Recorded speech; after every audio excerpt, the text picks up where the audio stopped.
Hello, this lesson is going to go over a future value of $1 and the most important concept of compounding interest.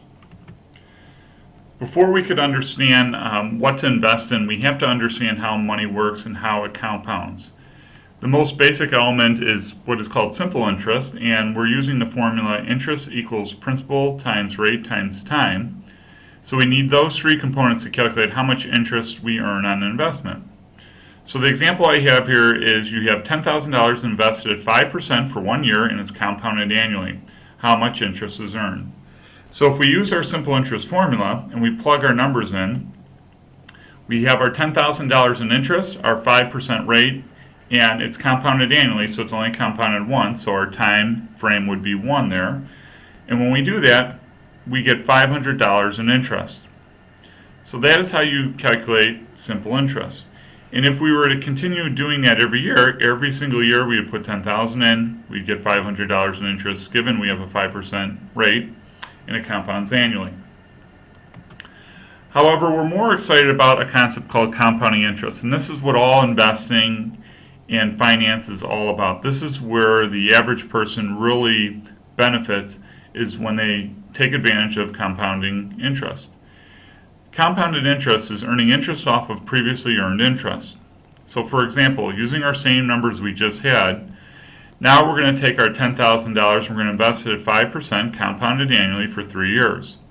We're still going to use our simple interest formula of P times R times T, principal times rate times time, to get our interest earned each year.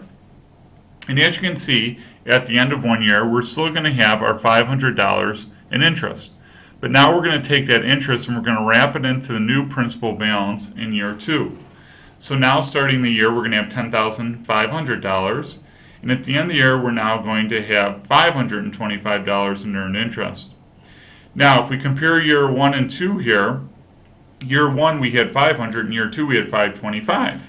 So when we look at that, we earned an additional $25 in interest, and that is the concept of compounding interest. We earn that $25 off of the $500 previous interest we've been paid. So now we take that $525 and we wrap it into our new principal balance. Now we start year 3 with $11,025 times it by our 5% rate, compounding annually 1. We get $551.25 in interest. So under compound interest over the 3 years, we're going to end up with $11,576.25. Under our simple interest formula, we've only would end up with $11,500. Now at this point you're saying, well, what's the big deal? $76.25 is the difference. If we do this over a long period of time, which you're going to practice with the problems, you'll see how big these numbers will get, because when you use compounding interest, the numbers will grow exponentially. You're going to have exponential growth. So in the beginning, your curve, your slope will not be as steep, but as you move on in time, that slope will basically almost be going vertical because of exponential growth. So here's basically what we're going to be doing. We're going to calculate the future value of $1. We need to have a dollar amount to invest today. So it's a flat dollar amount. Whenever we see future value of $1, we're putting X amount of dollars today, and we need to know our interest rate, how long the investment is compounded, and for how long. And so once we have that information, we're going to use our calculator to calculate what that future dollar amount is going to be. So what we need is N is our basically number of periods at which we're compounding. So that would be years times how many compounds per year. So the scenario I just showed you, our years, our time frame was 3, so our N would have been 3. Our interest rate is whatever rate that we're using. We have present value, that's the amount we're investing today. Payment in the calculator is annuity payment. Right now we're not doing annuity. Annuity we'll get to in the next lesson. So right now we're going to leave our payment at 0. Future value is the amount that we're going to have in the future, so that's what we're solving for. And then the compounds per year is how many times we're compounding the investment per year. So those are the variables that we need in order to calculate our future value. All right, so here's the first problem for you to kind of practice with. You have $20,000 today and put it into an investment that earns 5% and is compounding annually. How much will you have in the end of 30 years? So let's go through our variables before we jump to the calculator. We really have to have a good understanding of the variables. So our n, remember our n is our number of periods that we're going here. So that's years times compounds per year, so it's 30 years. And since it's annually, it's 30 times 1. So it's only compounding once per year, and that's how we get our n of 30. Our interest rate is 5. When we put it into the calculator, make sure we put it in as 5, not 0.05. I know that's a little bit different from before, but the calculator knows when you put the number in its hole that it'll convert it into a decimal for you. The present value is $20,000. That's how much money we're putting into the investment today.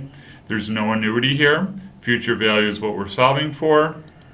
And then once again, our compounds per year is annual, so our CY would be 1. So we're going to take this information and go to the calculator. So now we're ready. I have my TI Nspire software here. It's a calculator that my students use. Some students use TI 83, some students use the financial calculators. So what we want to do to get to the financial piece, we just hit menu, we hit add calculator.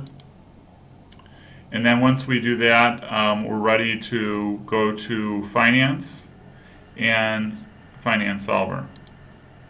So once we're in, we're now ready to solve, and we're just going to plug our variables that we have over here into the calculator. So our n here is 30. Our interest rate is 5. Remember to put that in as a whole number. Our present value is 20,000. Our payment is 0 since we're not doing an annuity. Future value is what we're solving for. And then compounds per year is 1. And it says payment per year is 1. We're going to always just keep these the same just to keep it simple. All right, so now we have our information in the system, and now we can solve for the future value. So when we hit enter, it solves. So when we do that, when we start off with $20,000 and let it sit there for 30 years. At the end of 30 years, we're going to have $86,438.85 rounded. So what is going on? Why is it putting it in as negative?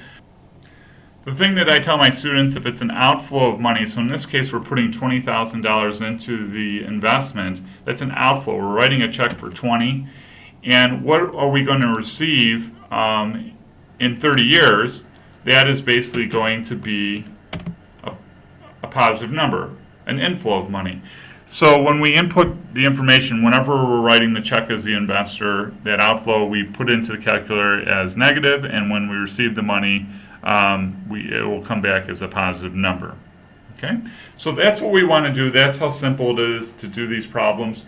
And so there's the power of compounding interest. At $20,000, if we did simple interest, we'd be nowhere near that $86,000. But with compounding interest, it is definitely a great tool to use and to understand.